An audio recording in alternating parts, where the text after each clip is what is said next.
As expected in the year before a crucial election, the political scene in Nigeria has been characterized by political reorganizations and surprise declarations. And as 2023 approaches, more private sector players are joining the race this year in unprecedented numbers.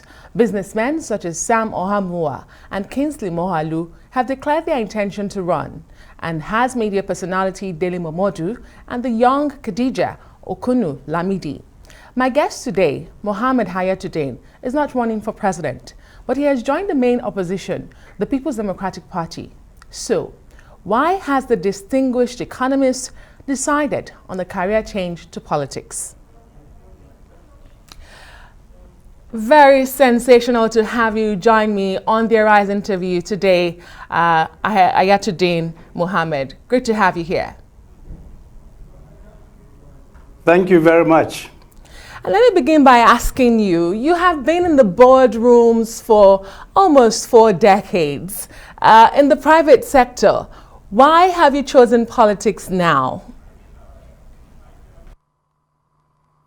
Well, I have had a very long career in the corporate sector with a great deal of experience.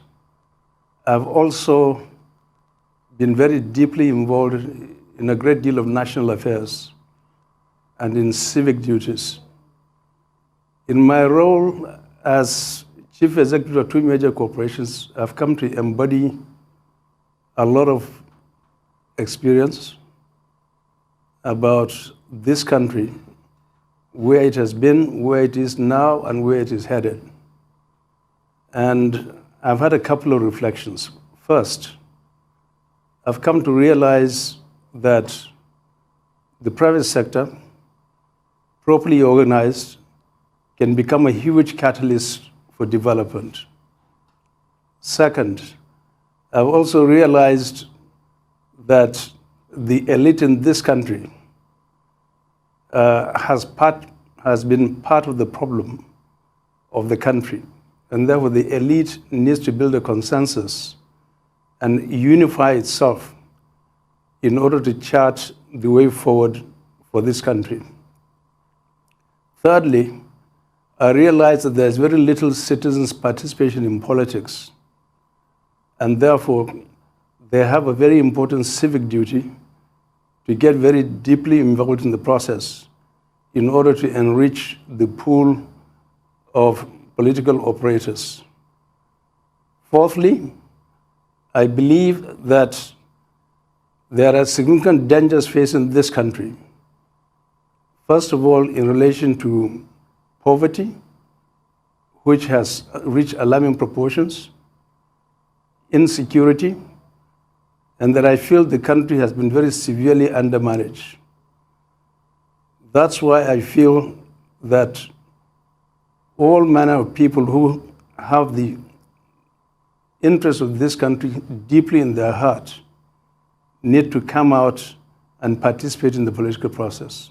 Because this is our country, and we need to do everything in our power in order to improve the vast fortunes of the majority of our people.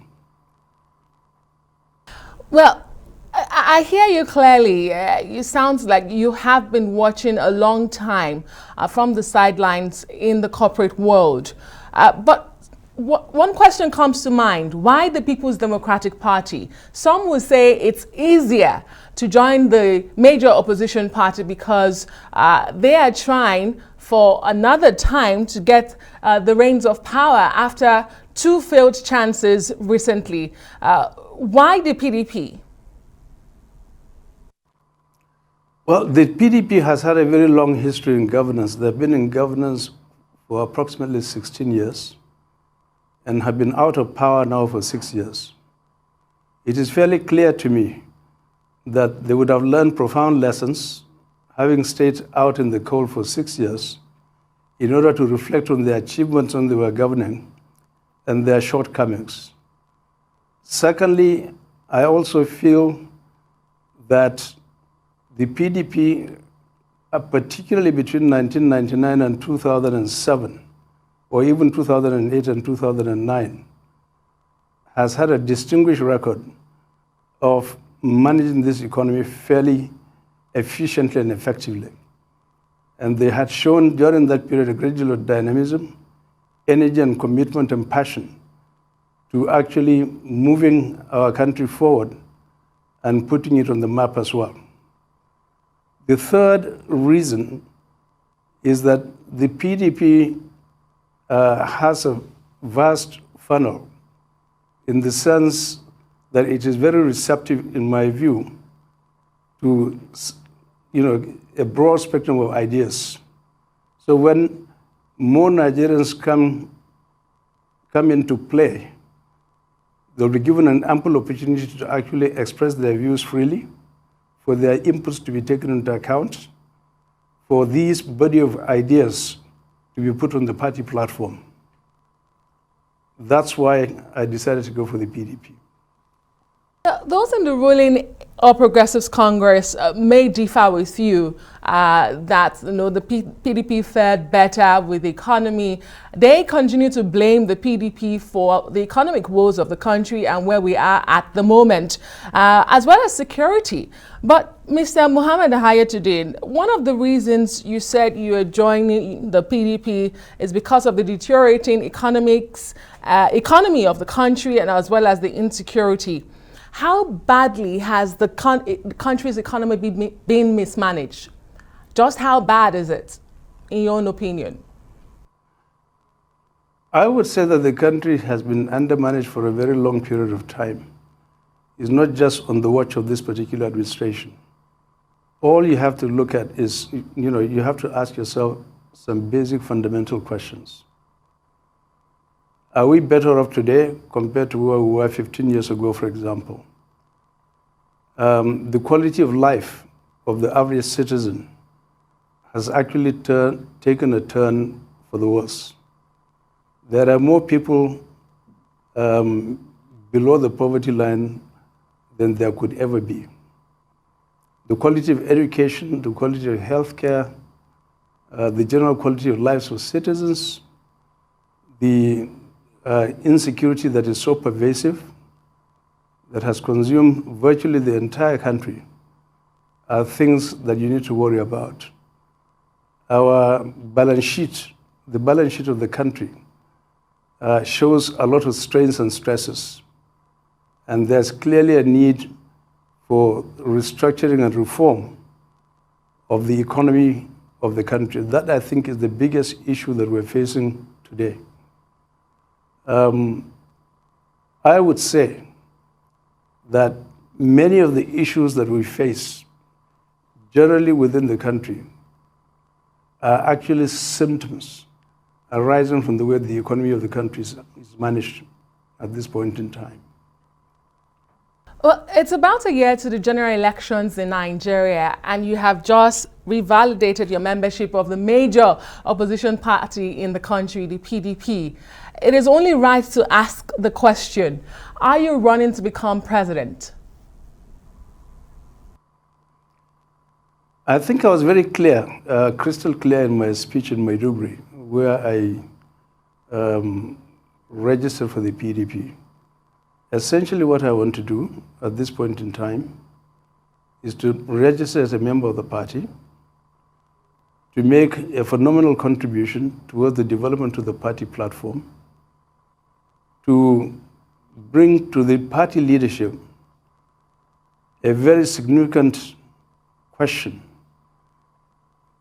and a very important issue, that this country is running out of oxygen, that we are standing on a very dangerous precipice at this point in time, and it is game over for those who actually think that we'll continue to do what we are doing today and expect a different outcome.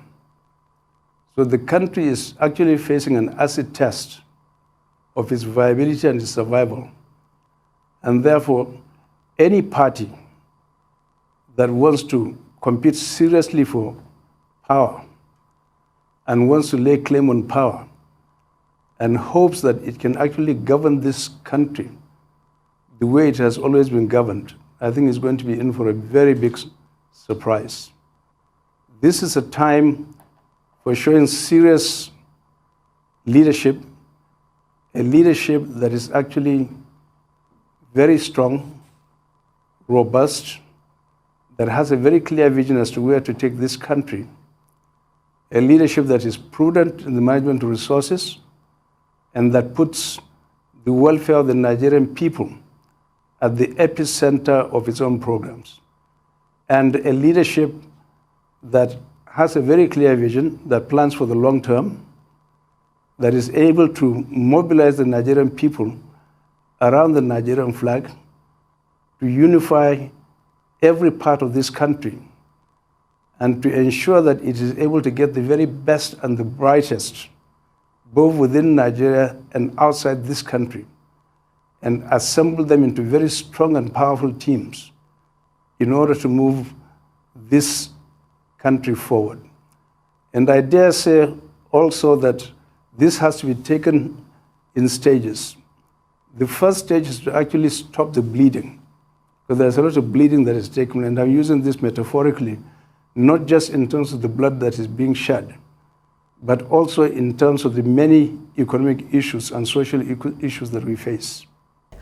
I hate to interrupt you, Mr. Mohammed Hayatu-Deen. Let's pause on the bleeding and stopping the bleeding of the country. We'll take a quick break, and the Arise interview will be right back. Stay with us.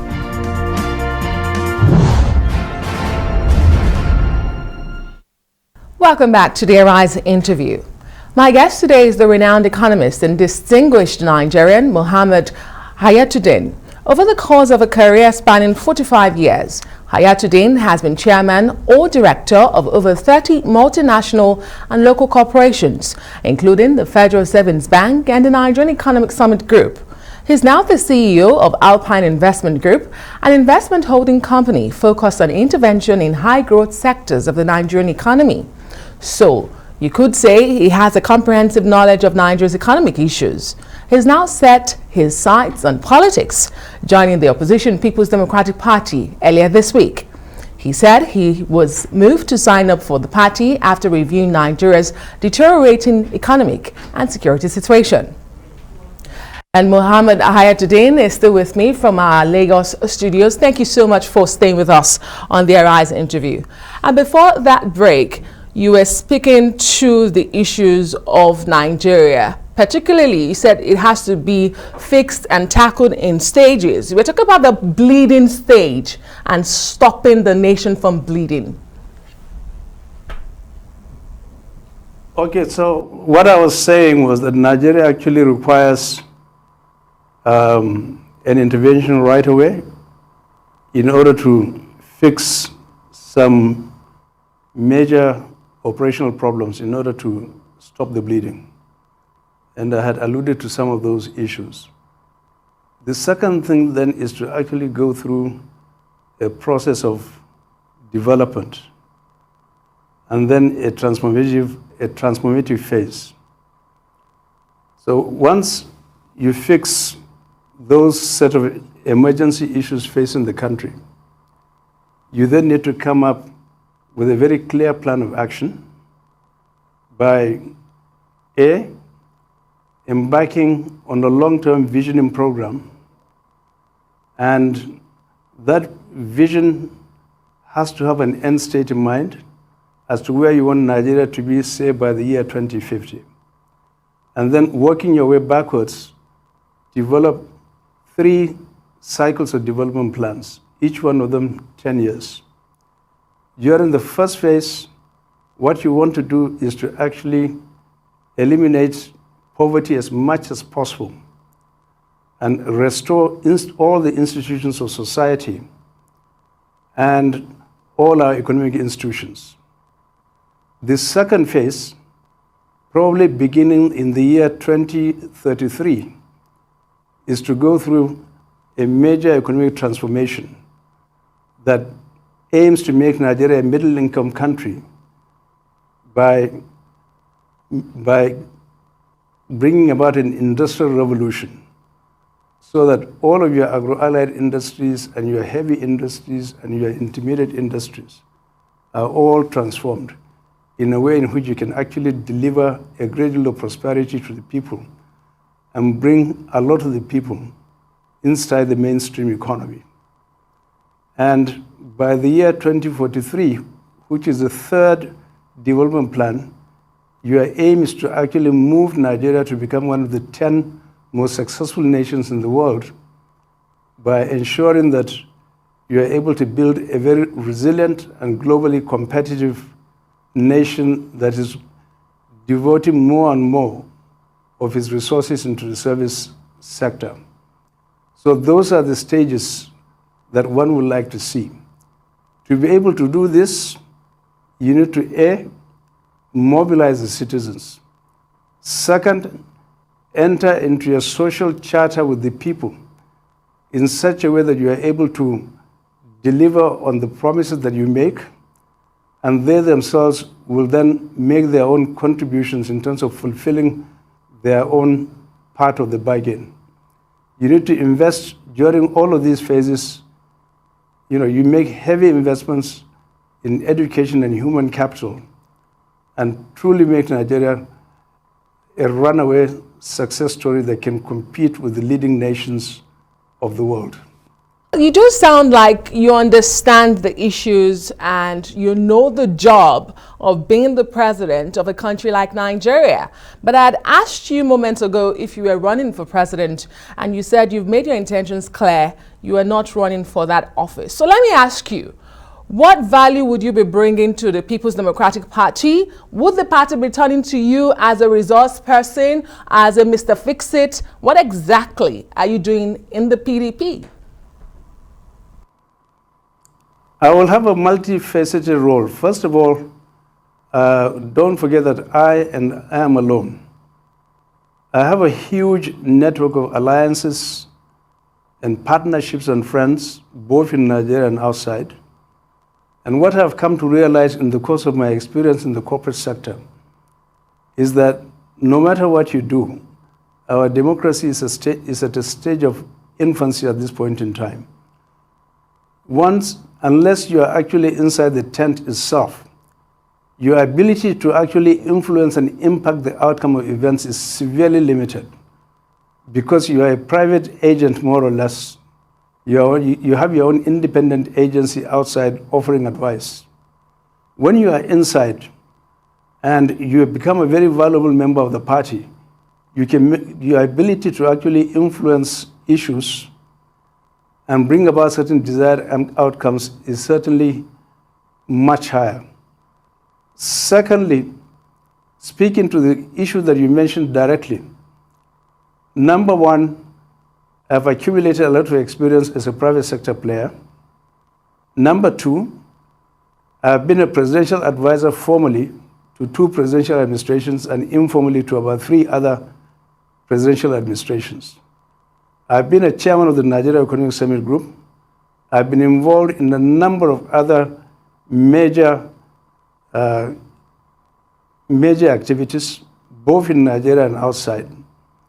And I think I'll be able to collectivize all of this experience, nurture them into a body of ideas, put it on the party platform, and I want to be a very important conscience of the party to clearly bring forth to the party that Nigeria is standing on a very dangerous precipice at this point in time, and that many of the things that we used to do before, we need to jettison them so that we can all work first and foremost for the national interest, to unify this country and make every single Nigerian feel that they belong to this country, to get them to participate in every aspect of governance, and very importantly, to also make sure that we're able to secure the lives and property of our fellow citizens, because I fundamentally believe that if the life of one Nigerian is at risk,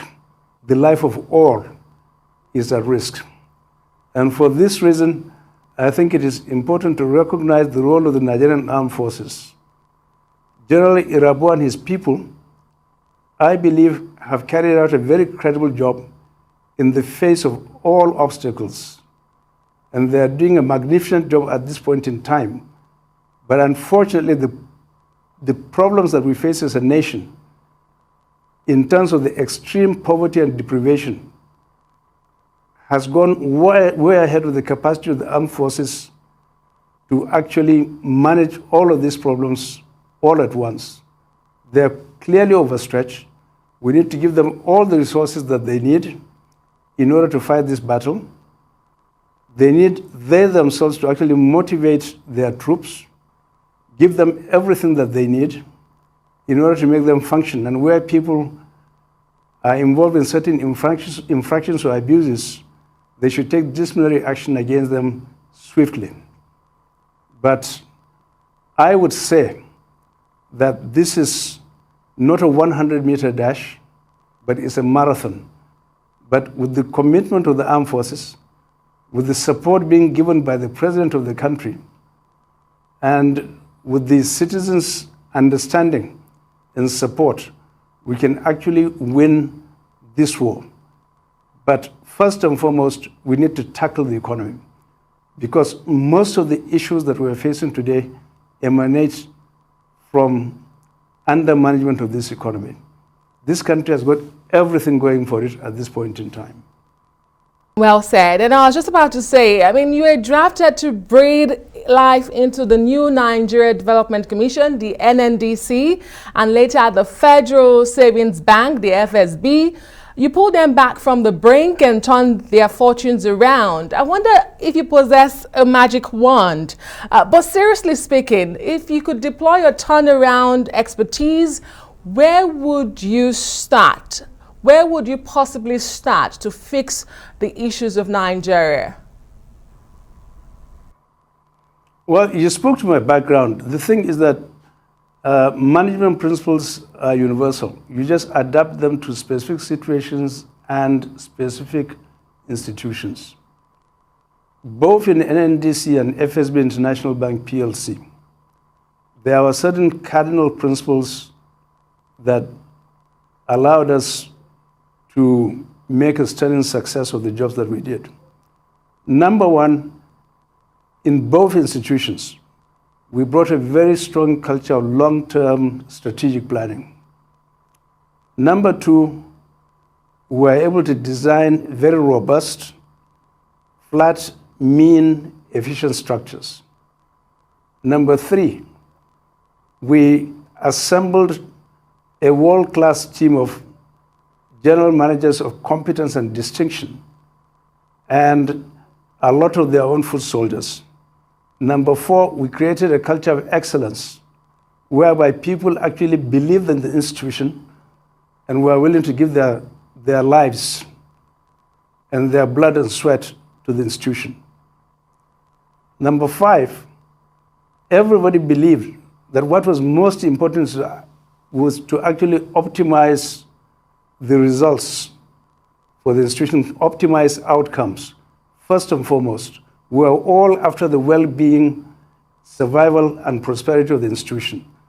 And once you are able to actually achieve that, your name will be written in gold. And that personal benefits to you and your family will naturally follow, legitimately, through the kind of wages that you earn and the bonuses that you actually receive for superlative performance. But what was more important is the supreme satisfaction that you actually get out of writing a brilliant success story. It is these same principles and values that can actually apply to any other situation, including running a local government, a hospital, a school, a clergy, a country, a region.